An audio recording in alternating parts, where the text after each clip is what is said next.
KBS 열린 토론.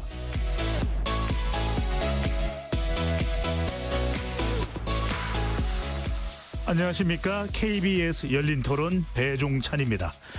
우크라이나 전쟁 종전을 위한 협상에 속도가 붙고 있지만 가시적인 성과를 얻기까지 넘어야 할 고비가 많아 보입니다. 트럼프 대통령과 푸틴 러시아 대통령과의 정상회담 이후 돈바스 지역 일부 양도 대신 우크라이나 안보 보장이라는 빅딜이 거론됐는데요. 젤렌스키 우크라이나 대통령은 헌법에 따라 어떠한 영토도 포기할 수 없다며 크림반도나 돈바스 양도에 대해 거부 입장을 명확히 했습니다. 트럼프 대통령을 만난 유럽 각국 정상들도 성급한 거래는 위험하다는 입장을 피력했는데요. 미뤄간 빅딜은 전쟁을 멈출 현실적 해법일까요? 더 큰 갈등의 시작일까요? 두 분의 전문가 모시고 우크라이나 종전 관련 각국의 복잡한 셈법을 파헤쳐보고 한반도 정세에는 어떤 영향을 미치게 될지 분석해 보겠습니다. KBS 열린 토론 지금부터 시작합니다. 치열한 토론 속에서 더 나은 세상을 찾아갑니다. 올바른 세상을 만드는 첫걸음. 평일 저녁 7시 20분 KBS 열린 토론. 오늘 열린 토론 함께해 주실 두 분 소개합니다. 엄구호 한양대 국제대학원 러시아학과 교수 나오셨습니다. 안녕하십니까. 왕선택 서강대 대우교수 함께합니다. 네, 안녕하세요. KBS 열린 토론 문자로 참여하실 분은 샵 9730으로 의견 남겨주실 수 있고요. 단문 50원, 장문은 100원의 정보 이용료가 붙습니다. KBS 1라디오의 모든 프로그램은 유튜브에서도 함께할 수 있으니까요. 많이 들어와 주시고 구독 꾹 눌러주시고 좋아요도 많이 보내주시면 좋겠습니다. 본격적인 토론에 앞서서 우크라이나 전쟁 관련해 시민분들은 어떤 생각을 갖고 계신지 먼저 듣고 오겠습니다. 저는 일단 휴전을 먼저 하는 게 당장의 완전한 평화협정은 솔직히 힘들 것 같기도 하고 점차적으로 될 수 있을지 모르겠지만 합의를 보는 쪽으로 가야 되지 않을까라는 생각이 드네요. 자꾸 말이 바뀌니까 그러니까 아무리 합의 보고 뭐 협전하고 뭐 한다 하더라도 이게 또 언제 또 말이 바뀌어가지고 또 싸우고 또 휴전하고 또 안 그럴지 모르니까 조금 더 지속되지 않을까요? 네, 하지만 그래도 최대한 빨리 끝나는 게 좋죠. 제일로 중요한 그 요청지를 내놓으라고 그러니까 그렇게 희생이 많이 따르는데도 젤렌스키가 그거를 양보를 못하는 거죠. 근데 그런 거를 보면은 쉽게 끝나지가 않을 것 같아요. 지금 뭐 미국과 러시아, 우크라이나 세 국가의 이해관계가 서로 다 달라서 평화협정을 전격적으로 하기에는 시간이 좀 걸릴 거라고 생각하고 휴전이라는 시그널을 전 세계에 주는 게 시급하지 않을까. 제가 느끼기에는 미국이 처음에 전쟁 시작할 때보다는 우크라이나 쪽에 호의적이었던 분위기가 미국 내에서도 많이 줄어든 것으로 알고 있는데 그렇기 때문에 우크라이나 입지가 많이 줄어들었고 어느 정도 전쟁을 끝내려면 우크라이나 쪽에서 양보를 해야 전쟁이 종결되지 않을까. 시민분들의 의견 어떻게 들으셨는지요? 트럼프 대통령이 젤렌스키 우크라이나 대통령을 백악관으로 불렀어. 또 마크롱 대통령을 비롯하면 정상들도 함께 있는데요. 자, 도널드 트럼프 대통령과 블라디미르 푸틴 러시아 대통령이 알래스카 정상회담 이후에 자, 새로운 좀 지평이 열린다라는 분석도 있는데 좀 그렇지 않다라는 또 해석도 동시에 나오고 있습니다. 엄 교수님, 이번 회담의 가장 큰 성과, 백악관 회담을 이야기합니다. 어떤 성과라고 보시는지요? 예, 사실은 이번 8월 15일 알래스카 정상회담 이전에 푸틴 대통령, 트럼프 대통령 이제 전화 정상회담도 6차례 있었고 또 그 스위트코프 중동 특사가 모스크바를 5번이나 방문했습니다. 네. 특히 이제 이번 정상회담 직전에도 모스크바를 방문해서 회담 조율을 했기 때문에 사실은 어느 때보다 이번에 좀 회담 성과가 가시적인 성과가 있을지도 모르겠다는 기대감이 있었는데 결과적으로는 이제 어떠한 합의도 사실 발표는 하지 못했습니다. 그래도 네. 성과를 말씀하신다면 그래도 향후 어떤 그 협상의 토대를 요번에 좀 마련했다. 이제 지금 말씀하신 것처럼 이제 유럽 정상들과의 회담, 또 지금 젤렌스키, 트럼프, 푸틴 3자 정상회담도 논의되고 있기 때문에 네. 이런 여러 이제 정상회담들의 어떤 통한 문제 해결의 외교적 지평이 조금 열렸다. 그게 가장 큰 성과다 이렇게 생각합니다. 지평을 열었다. 아직 구체적으로 손에 잡히거나 가시적인 게 나오는 건 아닙니다. 지난 2월에 젤렌스키 대통령을 백악관에 불러서는 수트가 없느냐, 양복이 없느냐 해서 상당히 끌끄러운 관계. 또 지난 알래스카 공군기지에서 푸틴 대통령을 만난 트럼프 대통령이 아주 결정적인 뭔가를 이끌어내지는 못했습니다. 왕 교수님께서는 어떻게 보시는지요? 저도 외교 협상을 앞으로 지켜봐야 되겠지만 지금까지에 비해서는 새로운 기회가 어느 정도는 나타났다. 그 얘기는 푸틴 러시아 대통령 쪽에서 우크라이나 안전보장 문제에 대해서 어떻게 보면은 예전과 다른 그런 태도가 나왔다는 것이죠. 푸틴 대통령의 마지노선이 뭐였냐면 우크라이나는 나토 가입을 절대로 할 수 없다. 그리고 그 말의 이면에는 우크라이나는 러시아의 영향권 안에 있다. 이 부분에 대해서는 서방이 건드리면 안 된다. 이런 게 기본적으로 깔려 있었는데 지금 어제 오늘 사이에 나오는 이야기는 우크라이나에 대한 미국 등 서방 진영 국가들의 안전 보장에 대해서 푸틴 대통령이 수용할 수도 있다. 이런 입장이 지금 보도가 되고 있습니다. 이런 것들은 지난 며칠 동안 어떻게 보면 새롭게 달라진 부분이고 주목해야 될 부분이라고 생각을 합니다. 물론 그 이전에 우크라이나는 영토를 포기할 건지 이거는 이제 우크라이나가 판단을 해야죠. 그런데 젤렌스키 대통령조차도 영토 포기를 요구하는 푸틴 대통령과 양자회담 또는 삼자회담도 할 수 있다. 라는 입장을 보였기 때문에 본인은 영토 포기할 수 없다라는 입장을 강조하지만 영토 포기를 요구하는 푸틴과의 정상회담이 가능하다라는 입장은 협상에 따라서 영토 포기가 가능하다는 것을 전제하는 것입니다. 이런 것들은 최근 2, 3일 사이 하루 이틀 사이에 달라진 부분이다 이렇게 볼 수 있습니다. 그렇지만 아직까지 공식적으로 젤렌스키 대통령이 크림반도와 돈바스를 양보할 수 있다 이렇게 이야기는 안 하고 있습니다. 그런 얘기는 지금 할 수가 없겠죠. 자, 청취자분들 또 유튜브 시청자분들이 이해를 돕기 위해서 지도를 아래쪽으로 내려다보면 러시아 쪽과 면한 꽤 넓은 영토인 도네츠크를 포함한 그 동쪽 부분이 우크라이나의 동쪽 부분이 돈바스라고 하는 지역. 러시아계 사람들도 많이 살고 있고 러시아 쪽에 영향을 많이 받고 있는 그런 지역으로 볼 수 있는데 자, 크림반도 이미 이 흑해의 이 크림반도와 돈바스는 러시아에서는 내놔야 된다.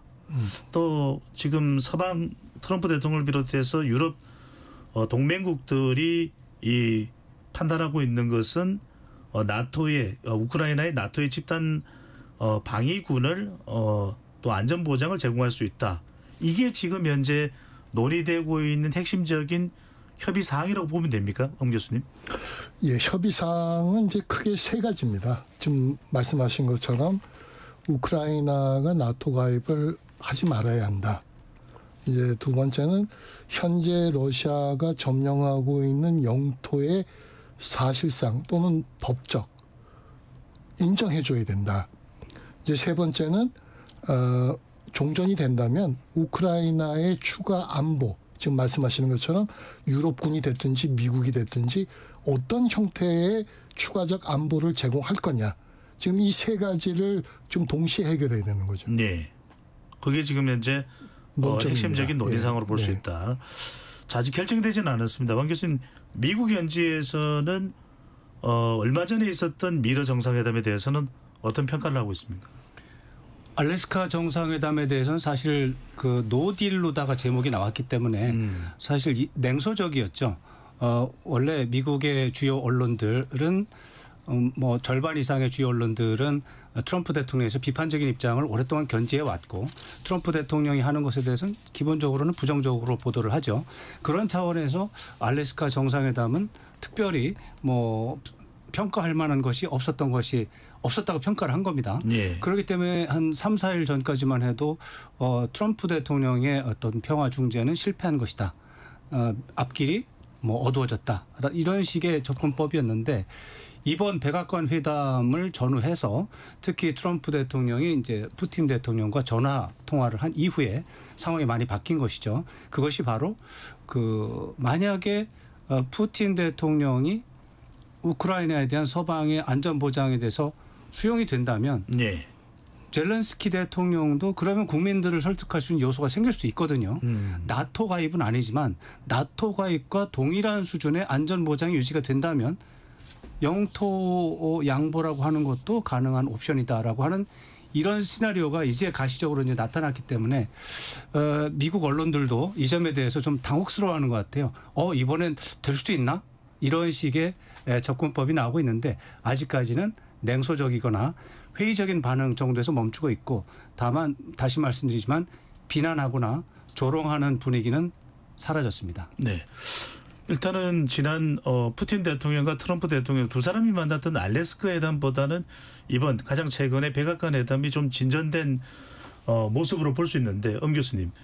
근데 이제 결과적으로 이제 우크라이나 국가가 또는 젤렌스키 대통령이 이 영토 이양을 영토를 러시아로 이양해 주는 결정을 최종적으로 내릴 수 있느냐가 핵심 아니겠습니까?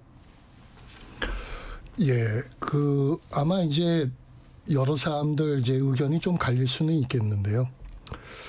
엄밀히 말하면 지금 전쟁의 상황은 시간이 가면서 우크라이나가 조금 불리해지고 있습니다. 그렇기 때문에 이제 젤렌스키 입장에서는 단호히 이제 영토 반환을 이제 영토 인정을 안 하겠다 하는 이유는 역시 지금 우크라이나 국민들이 영토 반환에 대해서 아주 패닉적인 지금 반대를 하고 있는 거거든요. 네. 그러니까 이제 지금 사실은 종전이 되면 젤렌스키 대통령은 대선을 치러야 되는데 지금 국민들의 그런 정서에 반하는 행동을 할 수가 없죠. 그러니까 트럼프 대통령이 은연중에 어떤 영토 양보의 압박을 가하고 있음에도 불구하고 젤렌스키 대통령이 당장 이걸 좀 받아들이기에는 조금 상황이 어렵게 되어 있습니다. 그런데 이제 협상회에는 방금 전에 왕 교수께서 말씀하셨듯이 젤렌스키 대통령도 우크라이나 대통령도 검토하고 있는 것으로는 보인다. 예, 해석을 할 때는 분명히 예. 협상을 통해서 영토를 포기하는 것까지 포함해서 협상할 용의가 있다고 밝힌 것으로 해석할 수 있습니다. 예. 그런데 궁금해지는 건 이 부분입니다.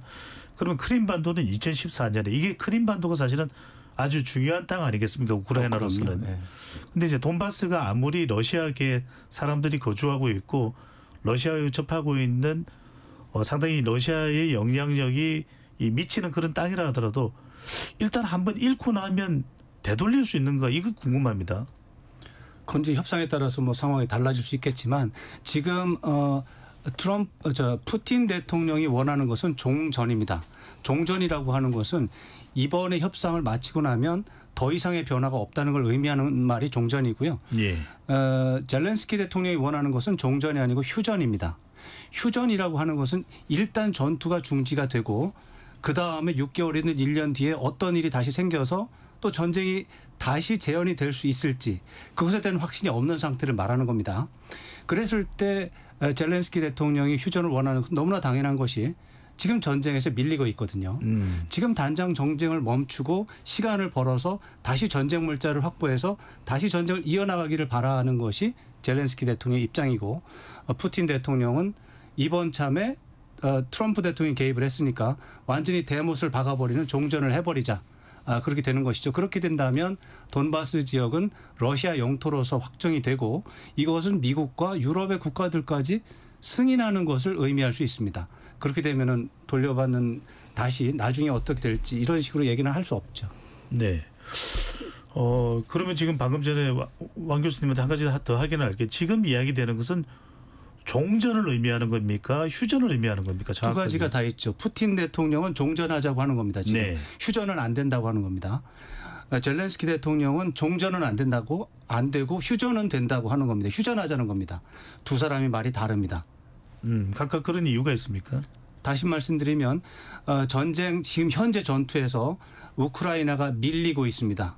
하루하루 밀리고 있습니다. 그러니까 시간이 지나면 지날수록 우크라이나가 영토를 계속해서 뺏기고 그러다가 시간이 지나면 더 불리한 조건으로 종전이 될 수도 있습니다.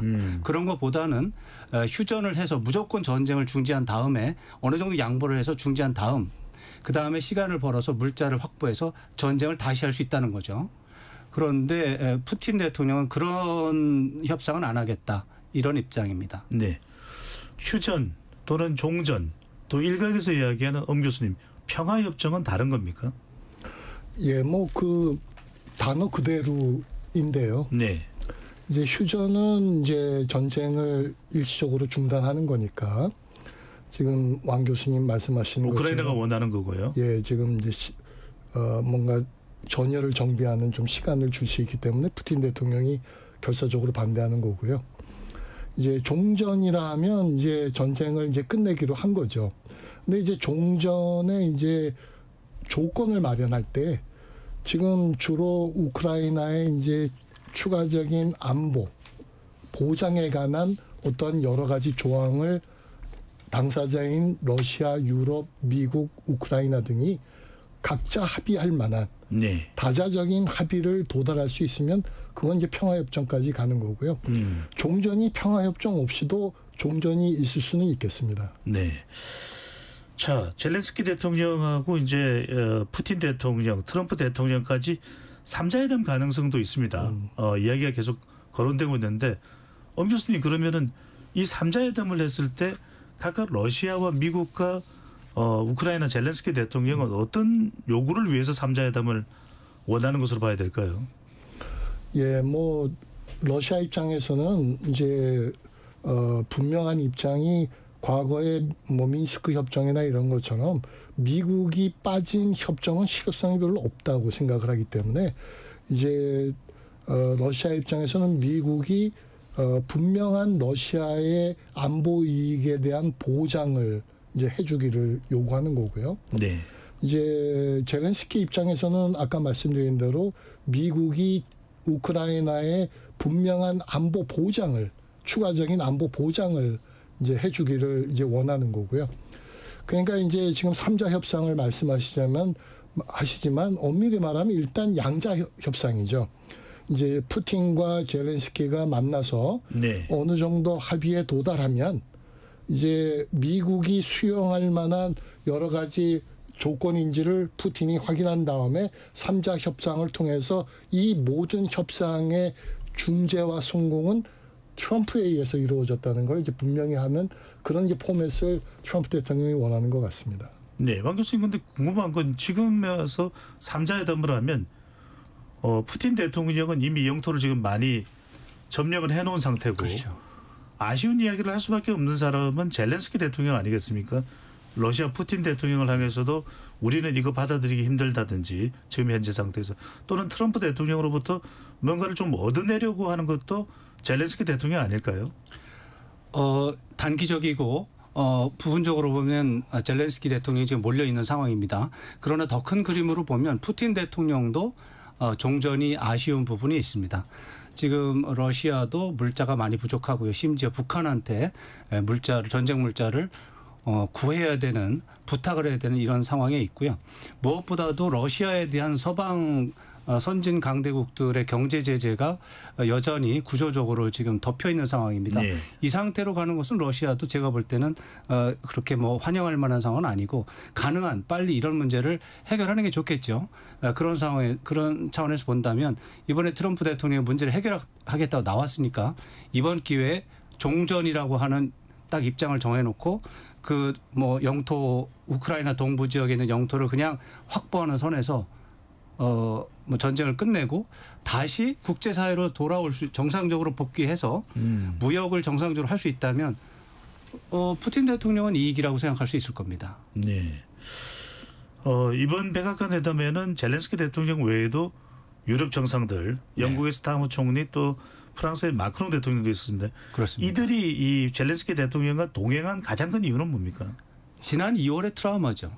지난 2월에 젤렌스키 대통령이 백악관에 가서 전 세계 인류 역사에서 보기 드문 망신을 당하는 이런 상황이 있었고 또 미국이 젤렌스키 대통령을 막 몰아칠 때 젤렌스키 대통령이 저항할 수 있는 그런 부분이 없었죠. 그래서 결국에는 뭐 낭패가 이제 외교 참사가 이루어졌는데 유럽 각국의 지도자들 입장에서 우크라이나가 좋아서 사실 우크라이나를 도와준다기보다는 네. 지금 우크라이나가 불리한 상태로 러시아와 평화 협상이 맺어지거나 종전이 이루어진다면 어떻게 보면 국제 질서에서 심각한 오류가 생긴다. 또 앞으로 서유럽에 대한 안보 이런 문제가 근본적으로 흔들릴 수 있다라는 두려움이 있는 거죠. 그래서 지난 2월에 젤렌스키 대통령으로 상징되는 유럽의 일반적인 그런 이익에 대한 개념 이런 것들이 이번에 또 다시 재현되면 안 되기 때문에 다 같이 몰려가서 트럼프 대통령한테 이렇게 자유민주주의 체제의 일원인 우크라이나에 대해서 함부로 대하면 안 된다. 같이 협조를 해야 된다. 우리가 다 같이 어깨동무하면서 도와주고 있다. 이런 것들을 보여주기 위한 것이고요. 어느 정도 성공을 거둔 것 같습니다. 네, 이번에는 쫓겨나지도 않았고 네. 분위기가 처음부터 끝까지 좋았습니다. 그러니까 유럽 정상들이 젤렌스키 대통령을 엄호사격한 것이 효과적이었다. 엄호사격한 것도 효과적이었고 젤렌스키 대통령 자체가 지난 2월에는 사실은 좀 강한 이미지를 보이고 싶어서 군복을 입었었죠. 군복으로 이렇게 갔고 부통령과 말싸움을 하면서 오히려 이제 맞대응을 하면서 이제 반박도 하고 이런 모습을 보여줬던 거죠. 이번에는 철저하게 저자세를 보이면서 감사하다. 계속해서 연신 감사하다. 네. 이런 말들을 하면서 또 옷도 바꿔 입고 그래서 트럼프 대통령의 체면을 살려주면서 이제 대화를 하는 이런 모습을 보여준 것이 어느 정도는 주요했다. 이렇게 봐야 될 것 같습니다. 뭐 전략적일 수도 있겠습니다만 젤렌스키 대통령이 자세를 한껏 낮춘 것은 미국으로부터 우호적인 지원을 끌어내서 휴전이든 종전으로 가겠다 이런 이제 전략으로 읽을 수가 있겠는데 아까 이제 민스크 협정을 말씀하셨습니다. 민스크는 바로 이 우크라이나의 이웃한 국가인 벨라루스 상당히 러시아의 우호적인 국가죠, 그죠? 근데 이 민스크에서 2015년에 14년과 15년에 돈바스 지역의 분쟁, 뭐 크림반도 분쟁도 포함이 될까요? 이제 협정이 됐는데 그때 사실상 협정이 실패를 했습니다. 근데 그 실패된 것이 트라우마로 지금 현재 러시아와 우크라이나가 휴전이든 정전이든 협의에 못 이르는 그런 이유도 되는 겁니까, 교수님? 글쎄 뭐 직접적인 이제 이유라기보다는 이제 2015년 민스크 협정은 이제 저희가 흔히 노르망디 포맷이라고 하죠. 이제 프랑스, 독일이 러시아, 우크라이나하고 같이 이제 합의를 한 거죠. 근데 그 사실 합의 내용은 당시 이제 우크라이나가 굉장히 좀 불리한 상황이었기 때문에 좀 독소적인 조항이 많이 있었습니다. 그래서 이제 젤렌스키가 대통령이 되면서 그 조약을 사실상 파기하고 예. 그것이 이제 이번 러우 전쟁의 하나의 원인이 된 것은 사실입니다. 그래서 이게 어떤 영향을 미쳤냐면 이제 러시아가 협상 대상자로서 유럽에 대한 신뢰가 조금 많이 이제 커진 거고요. 또 이제 이런 실효성 있는 합의를 위해서는 미국과 꼭 합의를 해야 되겠다. 이제 그런 거고 이제 젤렌스키 대통령에 대해서도 이제 협약 자체를 국제조약을 어긴 사람 이제 그런 어떤 상당히 이제 불신의 대상으로 이제 삼는 영향을 미쳤기 때문에 지금 이제 영향을 미쳤다면 협상의 상대방에 대한 신뢰가 많이 약화된 것이겠죠. 네. 푸틴 대통령이 2014-15년에 맺었던 14-15년에 맺었던 민스크 협정이 이행되지 않았기 때문에 젤렌스키에 대한 상당한 불신을 갖고 있을 거란 말씀인데 그때 그 민스크 협정의 내용이 조금 대략 어떤 내용인지 좀 소개를 해주신다면. 민스크 협정은 이제 돈바스 지역에서 일어났던 이제 분쟁, 내전이죠. 그걸 이제 해결하기 위해서 이제 휴전 조건을 만들고 또 돈바스 주민에 대한 여러 가지 압박, 예를 들어서 언어 사용이나 교육이나 여러 가지 이제 압박을 가하지 못하도록 이제 하는 조항을 갖고 있습니다. 예.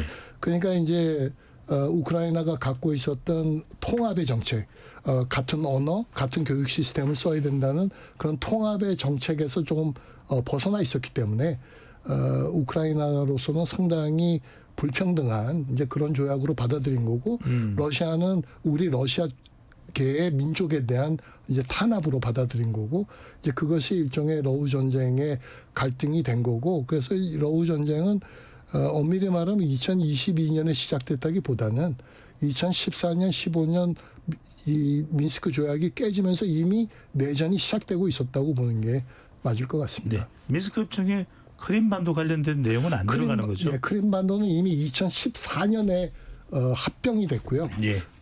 그래서 러시아가 협의의 대상으로 삼지 않았습니다.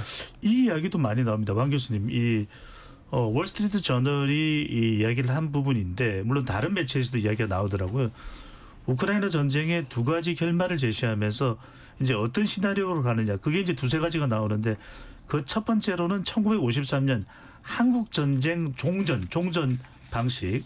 종전 방식인데 정확하게는 휴전인 것 같은데. 그 휴전이죠. 예, 휴전인데 휴전 방식을 거론했다고 하는데 어떤 모델, 코리아 모델이라고 소개가 되고 있거든요. 그렇습니다. 어떤 내용입니까? 우리가 알고 있는 대로 1950년 한국 전쟁이 났고 1953년 그 전쟁을 이제 멈추기 위한 협상이 됐고 휴전으로 결말이 됐습니다.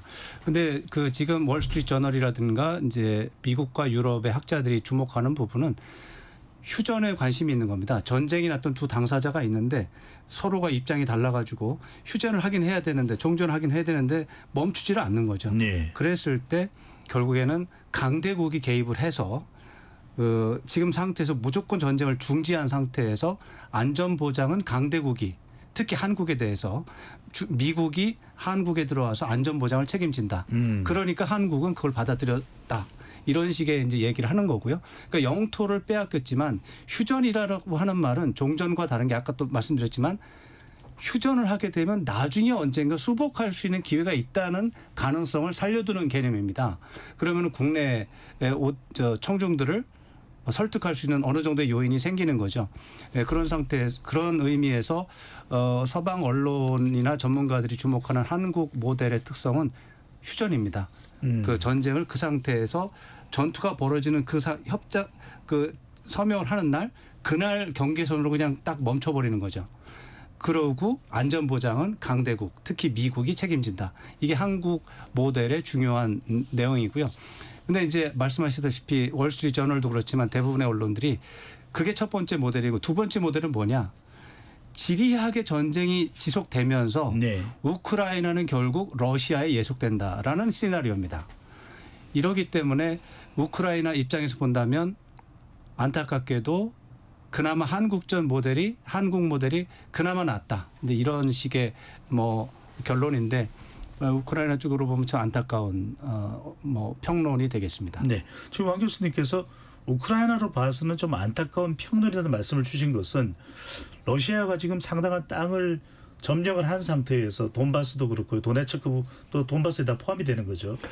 예, 돈바스는 도네츠크와 루안스크를 합쳐서 돈바스는 그러니까 거죠. 그 루안스크가 상당히 큰 땅덩어리더라고요. 보니까 네. 러시아계 사람들이 많이 살고 있기도 하겠지만은 근데 그렇게 돼서 종전이든 휴전의 형태가 되고 또 이 안전보장으로 미군을 포함한 이제 나토군이 담당을 하게 되면 바로 옆은 러시아거든요. 그럼 전면에 나토군과 러시아가 접한다. 이거 신냉전 아니냐 이런 해석도 나옵니다, 교수님. 이번 전쟁이 일어난 이유가 나토가 확장돼서 나토군이 결국 우크라이나에 들어와서 러시아하고 이제 전선을 이루게 된다. 그래서 러시아가 전쟁을 일으킨 겁니다. 예. 그러니까 만약에 지금 말씀하시는 것처럼 전쟁을 했는데도 결과적으로 나토군과 러시아군이 전선을 마주하게 된다는 것은 러시아로서는 결코 받아들일 수 있는 조건이 아닙니다. 아까 이제 잠깐 러시아가 유럽군이나 미국이 참여하는 우크라이나 안전보장을 제공할 수도 있다는 걸 푸틴이 용인했다는 보도는 정확한 보도는 이제 스위트 위트코프 특사가 정상회담 하는 동안 그런 말을 들었다는 거를 기자들에게 말한 거고 예. 실제 푸틴 대통령과 트럼프 대통령의 공식 기자회견에서는 언급되지 않았습니다. 더더욱이 어제 자하로바 러시아 외무성 대변인이 공식적으로 지금 마크롱 대통령이나 스타머 총리가 얘기하는 이제 소위 말해서 의지의 연합이 얘기하는 유럽군 파견에 대해서는 절대 러시아가 용납할 수 없고 푸틴 대통령도 똑같은 생각이라는 공식 성명을 냈습니다. 그렇기 때문에 이번 협상에서 나토군이 우크라이나에 주둔하게 되는 상황도 어쩌면 푸틴이 용인할 수 있겠다 하는 거는 제 생각엔 현재로는 실현 가능성이 큰 얘기는 아닌 것 같습니다. 자, 그런데 이렇게 되면은 상당히 또 이게 지리한 공방으로 번지고 전쟁은 안 끝날 수가 있거든요. 그렇죠. 트럼프 대통령은 백악관에서의 다자회담 이후에 젤렌스키 우크라이나 대통령을 포함해서 한 2주 이내로는 좀 결론을 내려야 되지 않겠냐라는 이야기가 나오는데, 그렇죠. 자, 핵심은 이겁니다. 왕 교수님. 우크라이나의 이 영토 이양, 네. 그다음에 러시아가 이 나토 등 안전보장 미군을 포함한 조치에 대해서 수용을 하는 부분, 향후 이 협상 어떻게 흘러갈 것으로 보시는지요? 그것이 지금 엄 교수님 말씀하신 것처럼 이 우크라이나의 나토군이 주둔해 있는 방식은 러시아가 용납할 수가 없습니다. 그렇게 되면은 아마 푸틴 대통령이 아마 큰 국내적으로 문제가 생길 수도 있겠습니다. 그런데 지금 이제 서방 언론을 통해서 나오는 그 협상장 내부의 얘기는 나토군이 아니라 미국이나 영국이나 프랑스나 독일의 군이 나토의 이름이 아닌 서방 후원 국가의 이름으로 들어간다는 거죠. 그래서 그 부분에 대해서는 인정할 수 있는 게 아니냐, 이런 얘기가 있다는 겁니다. 근데 그러다 보니 그런 얘기가 나왔는데도 젤렌스키 대통령이 푸틴 대통령과의 뭐 회담을 하겠다고 지금 얘기를 한 상태거든요. 이거는 어떤 안보, 우크라이나에 대한 안전 보장 장치가 젤렌스키 입장에서 충분히 고려할 만한 부분이었다라고 생각이 되고요. 네. 그것은 다시 말씀드리면 나토의 이름이 아니라 그냥 그 동맹 그 후원국들의 이름으로 개별적으로 우크라이나에 진주하는 그런 형태.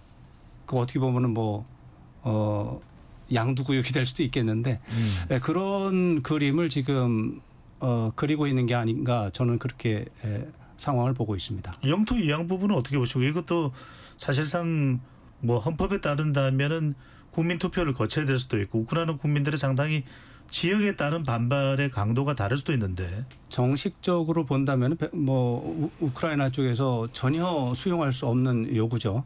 그러나 말씀드린 것처럼 전쟁은 현실이고 매일같이 사람이 죽어나가고 있고 그것을 3년 반 동안 했던 겁니다. 그러니까 우크라이나 국민들의 피로도 역시 상당히 쌓여 있는 상태고요. 지금 우크라이나 내부에서 젤렌스키 대통령에 대한 또 반발도 꾸준하게 확장되고 있는 상태입니다. 그런 상태 속에서 우크라이나가 원하는 휴전의 형식, 휴전의 이름으로 전투가 중지될 수 있다면 어쩌면 임시적이라는 이름으로 영토를 포기할 가능성도 저는 있다고 생각합니다. 네, 엄 교수님은요? 지금 이제 휴전의 이제 조건 3가지를 하나씩 보면요. 나토 가입을 금지하겠다는 것은 나토 가입을 연기하는 걸로 합의할 수는 있을 것 같습니다. 왜냐하면 2022년 이스탄불에서 러시아하고 우크라이나가 이제 합의를 처음에 했을 때 나토 가입은 연기한다는 합의가 있었습니다. 그러니까 그 문제는 제가 보기에 해결이 가능할 수도 있고요. 두 번째, 영토 문제는 조금 이제 어려운 문제인데, 영토는 지금 왕 교수님 말씀하시는 것처럼 우크라이나가 법적으로 이 영토를 포기하는 일은 할 수 없습니다. 다만 현재의 러시아군의 사실상의 점령을 인정하는 것을 할 수는 있을 텐데, 그게 지역에 따라 좀 다른 것 같습니다. 이제 러시아는 지금 요구하는 게 돈바스 지역은 완전하게 러시아가 보유하겠다. 지금 루안스크는 한 95% 갖고 있고 도네츠크는 한 75% 점령했습니다. 근데 러시아는 100%를 하겠다는 거거든요. 대신 그 조건으로 남부전선은 헤르손하고 자포르지아입니다. 네. 그 2개 지역은 동결하겠다는 겁니다. 그러니까 돌려주겠다는 게 아니고, 우크라이나는 영토 교환을 하자고 주장하고 있고 러시아는 동결하겠다는 주장입니다. 그 동결이 꼭 필요한 이유는 뭐냐면 크림반도를 안전하게 갈 수 있고 흑해 항구를 안전하게 이용할 수 있으려면 그 지역은 일부 러시아가 점령하고 있어요. 자포리아까지네. 예. 그래서 전체는 아니더라도 자포리아나 그 지역은 원래는 우크라이나 땅인 겁니까? 원래 4개 주가 다 우크라이나 땅이죠. 예. 그러니까 이제 러시아는 이제 전쟁의 원인이었던 돈바스를 완전히 복원하는 거는 이제 우리가 전쟁을 그만할 때 러시아 국민들에게 원래 전쟁을 일으키게 된 이유를 내가 다 치유했다. 그러니까 최소한도로 러시아 국민이 받아들일 만한 전쟁의 종전 조건을 푸틴이 보여주는 겁니다. 네. 만약에 푸틴이 그 정도도 못 보여준다면 푸틴의 정권도 흔들릴 수 있습니다. 이제 그렇기 때문에 제 생각에는 왕 교수님 말씀하시는 것처럼 영토 문제는 어쩔 수 없이 원칙적으로 우크라이나 영토지만 사실상의 러시아 점령을 일부 인정하는 형태가 됩니다. 이제 세 번째는 질문하신 이제 안전보장 문제인데 그게 어렵다는 말씀을 이미 하시긴 했습니다. 네. 네. 근데 이제 어떤 형태가 될 거냐는 제 예상은 영국군이 됐건 프랑스군이 됐건 일부 휴전 기간에 들어오거나 또는 종전 이후에 퇴각하는 조건. 예. 다시 말해서 유사시에만 개입할 수 있는 합의가 러시아하고 논의될 수 있겠다.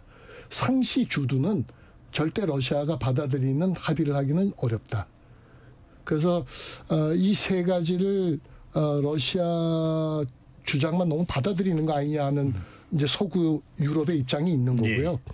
현실적으로 그걸 안 받아들이고는 전쟁을 끝내기 어렵다는 현실론도 있는 겁니다. 네. 그래서 시간이 조금 걸리는 겁니다. 왕 교수님 이 부분을 질문을 해야 되고 사실 미국 언론에서도 트럼프 대통령에 대한 많은 해석 중에 하나인데 상당히 이 러시아 푸틴 대통령에 대해서 좀 쩔쩔매는 거 아니냐. 세계 최강의 미군이면 조금 더 세게 이란은 그렇게 밀어붙이더니 그렇죠. 물론 뭐 러시아와 이란을 군사적으로 비교하는 것은 무리이긴 합니다만 상당히 지난번 알래스카 미군 공군기지에서의 회담도 그렇고 조금 쩔쩔맨다. 왜 이런 겁니까? 트럼프 대통령이 보여준 여러 가지 성향 중에서 반복적으로 나타나는 게 이 독재자 아주 강력한 지도자에 대한 선망이 있습니다. 그게 바로 푸틴 대통령이 거기에 해당 사항이 있고 시진핑 주석도 해당합니다. 김정은 위원장도 거기에 해당합니다. 이런 독재자, 강력한 권한을 행사하는 이런 영어로 말하면 스트롱맨들에 대한 트럼프 대통령의 뭐 존경이라는 말까지 쓸 수는 없지만 선망의 문제가 있고 그런 부분들이 실제로 어떤 대면 회담할 때 나타나고 있는 거죠. 네. 그런 차원에서 어떻게 보면은 젤렌스키 대통령은 약골로 이미 무시받는 존재로 자리매김이 된 거죠. 그리고 트럼프 대통령의 시각에서 본다면 제가 관찰하건대 자유민주주의 지도자들처럼 여론에 이렇게 쩔쩔매는 그런 지도자들은 약한 존재들이고 무시받아 마땅한 존재들 이런 식의 접근법이 있는 거죠. 그래서 그런 부분에 대해서 사실 우리가 굉장히 우려하고 있는 거고요. 그런데 뭐 어쩔 수 없죠. 그게 뭐 트럼프 대통령의 성격이고 그런 분을 미국 국민들이 또 선출을 했기 때문에 네. 우리는 또 그 현실에 맞게 또 살 수밖에 없는 것이죠.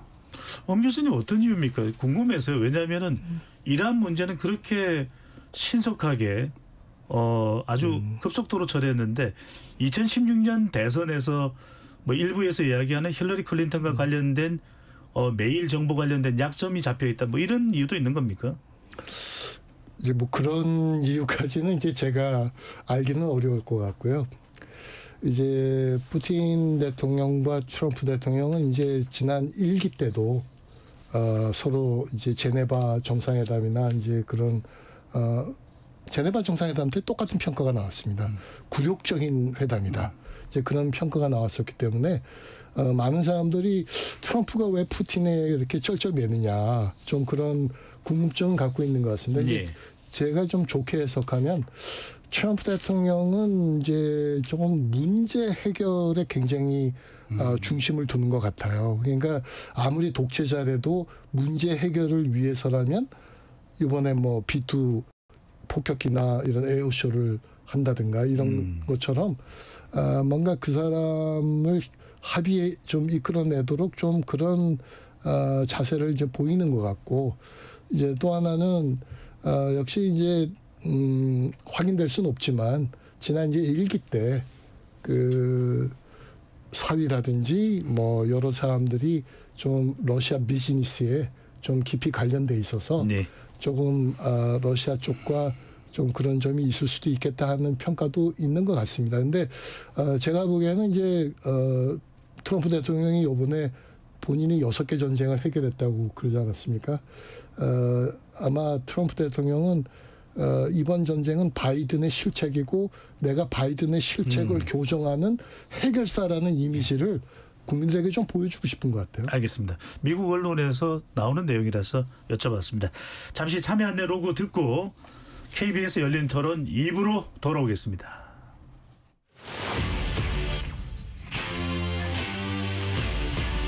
토론에 정답은 없습니다. 토론이 세상을 바꿀 수도 없습니다. 하지만 질문은 새로운 세상을 만들 수 있습니다. 질문으로 올바른 세상을 만드는 첫걸음, KBS 열린 토론.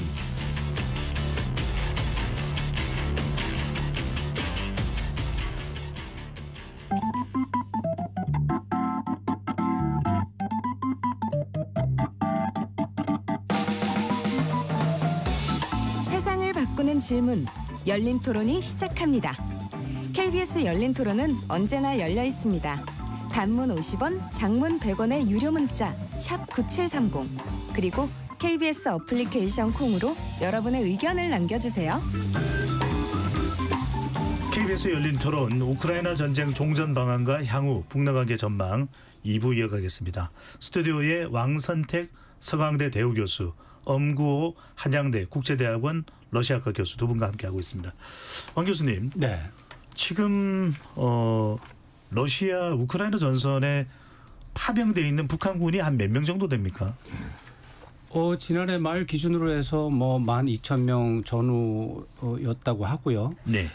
그중에 상당수 또 돌아왔다는 또 보도도 있었고, 그러나 또 건설 인력이라든가 이런 인력은 다시 또 별도의 편성을 통해서 또 파견이 되고 해서 지금 뭐 한 10,000명 전후의 병력 또는 인력이 전쟁과 관련해서 도와주고 있다, 이렇게 봐야 될 것 같습니다. 네. 여쭤본 이유는 이제 러시아 우크라이나 전쟁도 관련될 수 있는 바로 이제 한반도 관련된 이야기를 좀 해봐야 될 것 같은데, 네. 그래서 이 이른바 조러 관계, 이 북한과 북러 관계라고 이야기를 할 수 있겠죠. 이 관계가 뭐 어마무시한 동맹 관계로 이렇게 규정이 되고 있습니다. 지금 김정은 총비서가 강복적 연설에 나서서 러시아와의 관계를 역사에 전무한 동맹 관계, 이 의미는 어디에 있다고 봐야 될까요? 이게 사실입니다. 사실 이게 역사적인 사실에 해당하기 때문에 이렇게 표현했을 거라고 생각을 합니다. 사실 북한과 러시아는 지난 한 80년, 90년 정도의 역사가 있는데 굉장히 많은 기간 불편한 역사가 더 많습니다. 긍정적이거나 우호적인 것보다는 불편한 역사가 훨씬 더 많았습니다. 처음에 북한의 김일성 주석이 권력을 잡을 때는 스탈린의 도움으로 권력을 잡았기 때문에 네. 그것은 뭐 결정적인 협력 관계에 있었다고 봐야죠. 그러나 그 이후에 소련 또 러시아가 보여준 북한에 대한 어떤 외교는 이 북한에서 보기에 너무나도 화가 나는 격분하고 싶은 그런 이제 좀 강압적인 부분이 있었던 거죠. 제국주의, 패권주의의 그런 양상이 있었던 겁니다. 1953년 종전 이후에 북한이 돈을 좀 전후 복구 때문에 스탈린한테 돈 좀 달라고 했더니 안 줬습니다. 그리고 빌려주면서 이자도 물렸습니다. 그리고 전쟁 때 병력 주지 않았습니다. 그리고 1956년에 큰 일이 났는데 러시아와 중국이 소련과 중국이 힘을 합쳐서 김일성 주석에게 어떤 국내 정치상의 권력 투쟁이 있었는데 그 부분에 대해서 결정을 강제로 강압적으로 돌려라, 바꿔라, 취소하라, 이런 요구를 한 게 있습니다. 그것 때문에 김일성 주석이 2년 동안 절치부심하면서 소련과 러시아, 특히 소련의 후르시초프에 대해서 악감정을 가졌습니다. 그게 10년 정도 갔습니다.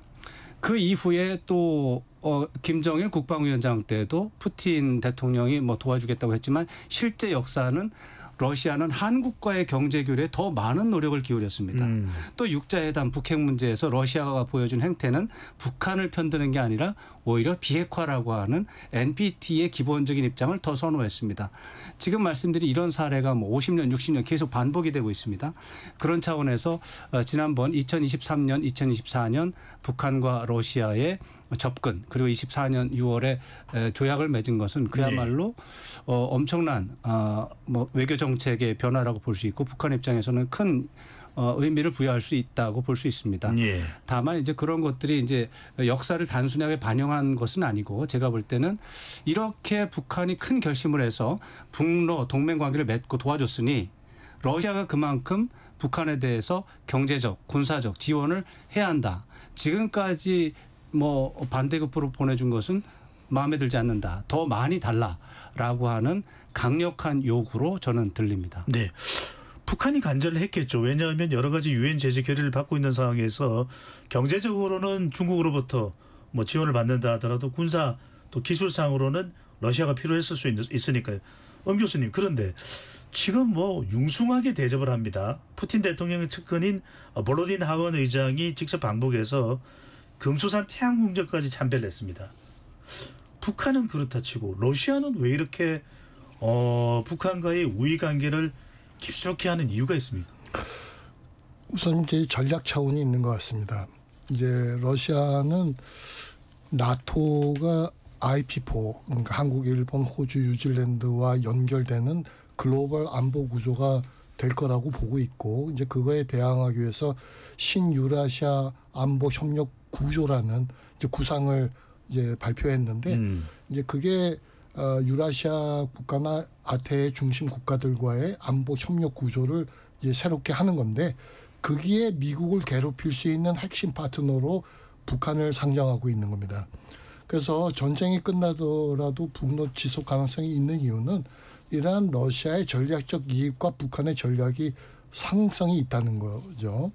이제 두 번째는 이제 현실적인 문제가 있는데요. 역시 이제 전쟁 기간 동안 북한으로부터 많은 군사 물자를 받아야 되고, 또 지금 유럽과의 관계가 단절되면 이제 러시아도 이 동아시아 아태 국가들과의 협력이 굉장히 중요해지는데, 상대적으로 이제 한국과 일본하고 과거의 관계로 돌아가긴 굉장히 어렵거든요.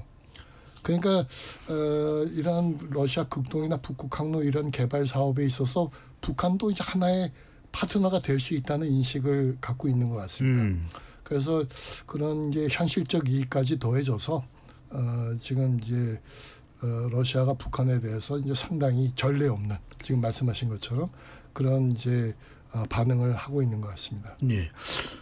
왕 교수님, 이 관계가 어디까지 가느냐도 상당히 궁금합니다. 지금 푸틴 대통령은 김정은 위원장한테 보낸 축전에서 북한군에 대해서 우크라이나 쿠르스크주 영토 해방 참전 이렇게 이야기를 합니다. 또 북한은 80주년 광복절 80주년 행사에 한미를 향한 메시지는 하나도 없습니다. 그런데 러시아와 친선을 과시하고 있습니다. 중국도 이제는 제쳐놓고 완전히 러시아와의 밀접 관계를 김정은 위원장이 강조하는 이유는 뭘까요? 김정은 위원장은 2022년 러시아가 우크라이나를 침공하기 직전까지 굉장히 우울한 상태였습니다. 왜냐하면 2018년, 2019년 그 어간에 트럼프 대통령과의 전격적인 정상회담을 통해서 아주 그냥 국가 발전, 국가 외교 전략 자체를 180도 바꾸는 대변혁을 꿈꿨거든요. 그 최종적인 목표는 미국과의 협상을 통해서 경제 발전할 수 있는 다양한 조치들을 기대했던 거죠. 근데 그게 2019년 하노이 정상회담 결렬로 인해서 이제 망가졌죠. 망가졌는데 그 이후에 그런 것들을 대체할 수 있는 새로운 변화 요소가 없었기 때문에 우울한 상태였는데, 러시아가 우크라이나를 침공하면서 러시아가 어려운 상황에 처해지고 북한이 러시아를 도와주면 북러 관계가 회복이 돼서 북한 입장에서는 경제 규모가 상당히 작기 때문에 러시아와의 밀착이 어느 정도 질적으로 높아지기만 한다면 예. 북한이 단기적으로 원하는 정도의 경제 발전, 국가 발전이 가능하거든요. 거기다가 러시아는 군사 기술 차원에서 미국 못지않은 엄청난 선진국이잖아요. 그런 차원에서 김정은 위원장은 2022년 또는 2023년부터 신냉전 외교라고 해서 러시아, 중국, 북한을 묶어서 미국 중심의 서방과 맞대응하는 새로운 제2차 냉전을 만들어 보겠다라고 하는 그런 구상으로 신냉전 외교를 이제 추진을 했었던 겁니다. 그런데 거기에 대해서 중국이 발을 빼면서 생각대로는 안 됐지만 한 절반 정도의 성공을 거뒀다고 봅니다. 러시아와의 적극적인 협력, 동맹 체결, 또 북한군 파병 이런 것으로 인한 어떤 친밀도가 최고 수준에 올라간 것이죠. 이렇게 되면 김정은 위원장은 이런 노력에 대한 결과를 국민들에게 발표를 해야 되겠죠. 그랬을 때 뭐 돈으로 표현하자면 예를 들어서 100조 원 정도는 받아 챙겨서 국가 발전을 하겠다라고 했을 때 아마도 러시아가 지금 준 건 10조 원이 안 될 것이다. 김정은 위원장은 100조 원을 받고 싶을 겁니다. 이제 이거는 상징적인 숫자입니다. 그렇기 때문에 지금 상태에서는 중국을 볼 틈도 없고 한국을 볼 틈도 없고 미국을 볼 틈도 없습니다. 러시아로부터 군사 기술에 대한 문제와 경제 발전에 필요한 구조적이고 장기적이고 구속력 있는 지원 약속을 받아내야 되는데 제가 볼 때는 러시아가 그걸 해줄 것 같지는 않습니다. 그런데 교수님 궁금해지지 않을 수 없는 것은 그래도 참 중국과의 관계는 북한은 뗄래야 뗄 수 없는 관계 아니겠습니까? 단동으로부터 많은 물자들이 들어가고 실제로 에너지도 지원을 받는다라고 그렇게 또 알려지기도 했었는데 중국하고는 이렇게 또 뚝 소원해지고 러시아하고는 지나칠 정도로 밀접되는 거 아닌가라는 생각이 들고 이유가 있습니까? 그거 아주 굉장히 어려운 질문인데요. 지금 말씀하신 것처럼 북한은 중국의 영향권이고 핵심 이익이라는 거에 대해서 러시아가 지난 30년간 인정해 왔습니다. 그래서 저희가 분호 외교라는 말도 썼는데 중동 문제나 유럽 문제는 중국이 러시아의 이익을 좀 우선하고 동북아 북한 문제는 중국의 이익을 우선한다는 게 이제 기본 원칙이었습니다. 그런데 과연 중국은 지금 북러 밀착을 어떻게 바라볼까? 그건 지금 굉장히 논란이 많은 것 같습니다. 굉장히 불편하고 영향권을 침식당했다고 생각할 거라는 사람들도 있고 또 어떤 사람들은 그럼에도 불구하고 미중 갈등 경쟁이 심해지면 결국 북한이나 러시아는 반미를 하는 데에 전략 자산의 가치가 있기 때문에 북러를 그래도 잘 관리하고 유지해야 된다. 그래서 받아들인 거다. 이제 그렇게 해석하는 사람도 있습니다. 이제 양가적인 입장이죠. 그래서 저희가 앞으로 외교에서도 이런 중국의 입장을 조금 유심히 봐야 되고 과연 중국이 통제를 할 수 없어서 그냥 북러를 저렇게 내버려 두는 거냐. 관리가 가능하기 때문에 아직 가능한 범위 내에서 중국이 관리하고 있느냐 하는 거는 저희가 조금 두고 봐야 되겠지만 그래도 객관적으로 본다면 중국이 현재까지의 북러 관계는 관리 가능하다고 인식하고 있고 그 이유는 트럼프 대통령이 들어와서 하고 있는 대중 압박에 대한 하나의 자산 활용 가치 때문에 그렇게 보고 있다. 좀 그렇게 볼 수 있을 것 같습니다. 예. 앞으로 상황 변화에 따라서 어떻게 달라질지도 모른다라는 생각이 들기도 그렇습니다. 하는데 그렇죠. 자 이제 가까운 시일 내에 진행되는 큰 이벤트가 바로 한미 정상회담입니다. 그렇죠. 그전에는 한일 정상회담이 있고 자 지금 김정은 북한 위원장이 어제 시작된 한미연합훈련 사실 온전하게 다 진행되고 있는 것도 아닙니다. 얼지 프리덤 실드 엑서사이즈 훈련인데 상당히 이에 대해서 원색적인 비난을 했습니다. 적대적인 대결적 의사표명이다. 그러면 정상회담을 앞두고 어떤 도발이 일어나지 않을까라는 우려의 목소리가 나옵니다. 가령 뭐 핵실험을 할 수 있는 거 아니냐 또는 뭐 동해상으로 서해상으로 동해상 쪽이겠죠. 어떤 미사일 발사체를 쏘는 거 아니냐. 왕 교수님 어떻게 보시는지요? 미사일 발사체라든가 핵실험은 지난 몇 년 동안에 걸쳐서 이제 이루어졌지만 그 효과가 계속해서 감소되는 특성이 있었습니다. 그래서 그런 부분은 아마 고려하지는 않을 것 같고요. 또 러시아와의 관계라든가 중국과의 관계 속에서도 그것이 그렇게 유용한지는 잘 모르겠습니다.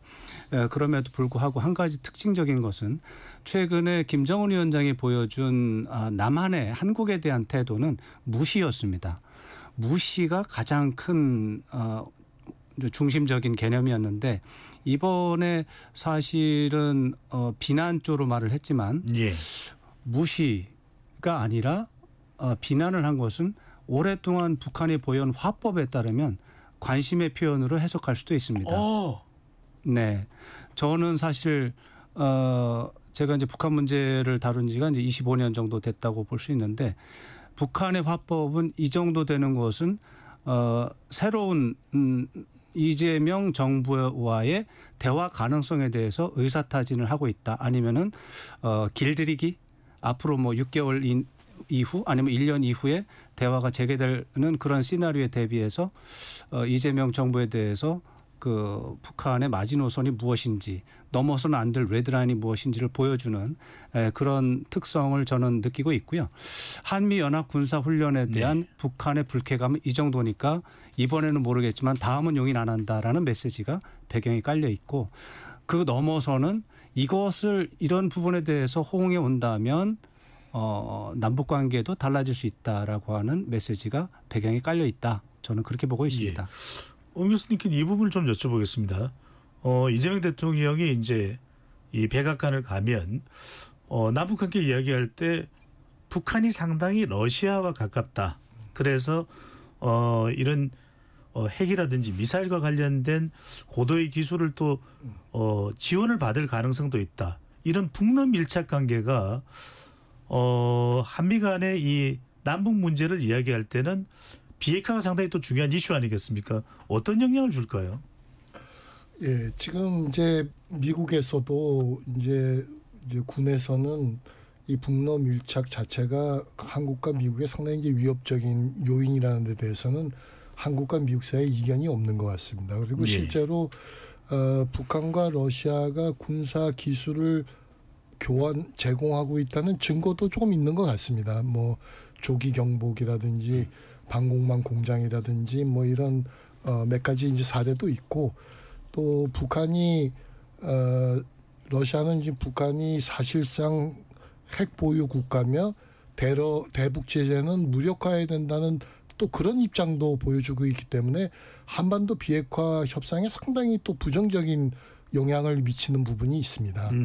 그래서 이번 이제 한미 정상회담에서 구체적으로 어디까지 논의될지는 잘 모르겠지만 최소한 몇 가지는 조금 얘기가 될 수 있을 것 같습니다. 우선은 북한군이 러시아 지금 이제 쿠르스크 전쟁 참전이나 더 확대된 전쟁에 계속 참전하는 것은 국제법 위반이고 그것은 이제 철군해야 된다. 그런 입장이 돼야 될 것 같고요. 또 하나는 러시아가 유엔 안보리 이사국으로서 비핵화 또는 NPT 체제에 대한 어떤 안보리 이사국의 책임을 다해야 된다. 핵 제재, 대북 제재를 무력화하거나 또는 심지어 핵 관련 기술까지 제공한다는 거는 그거는 한러 관계가 성립할 수 없는 레드라인일 수 있고 그건 이제 미국도 굉장히 우려할 사항일 것 같습니다. 이제 세 번째가 굉장히 중요할 것 같은데 저희가 조금 우려하는 사항 중에 하나가 혹시 미국과 러시아 간에 또는 북한 미국 간에 혹시 핵 동결이나 핵 감축 이런 거를 미국이 수용할 가능성도 있느냐. 완전 비핵화가 아니라. 왜냐하면 최근에 이제 러시아의 여러 전문가들이 사실은 한국이 제외된 러시아, 미국, 북한, 중국 간의 어떤 한반도 비핵화 문제 논의 가능성을 많이 제기하고 있거든요. 그래서 이제 제 생각에는 우리 이재명 정부가 여전히 완전한 비핵화에 대한 의지 또 이재명 정부의 비핵화 로드맵을 이번 한미 정상회담에 미국에 굉장히 분명하게 조금 밝혀야 된다. 좀 그런 생각을 갖고 있습니다. 강 교수님 어떻게 보시는지요? 이란의 경우에는 아직까지 핵 미사일 개발이 안 된 상태에서 벙커버스터로 미국이 직접 공격을 했단 말이거든요. 그런데 그렇죠. 북한은 러시아가 감싸고 지원하는 국가입니다. 북러 동맹까지 조러 동맹까지 조약까지 맺어져 있고 비핵화를 이루는 게 점점 더 힘들어지는 거 아닙니까? 힘들어지죠. 우리가 그것을 지난 30년 동안 봐왔죠. 비핵화가 이럴 줄 알았으면 10년 전, 20년 전에 조금 손해를 보더라도 해결을 했던 게 맞습니다. 그러나 그 당시에도 좀 더 강경한 입장을 취하면서 자꾸 협상이 갔다가 나왔다 하고 이런 상황이 있었는데 예. 비핵화 점점 더 어려워지고 있는 게 사실이죠. 그러나 대한민국의 국가 전략이라는 차원에서 본다면 비핵화를 용인할 수 있는 논리가 하나도 없습니다.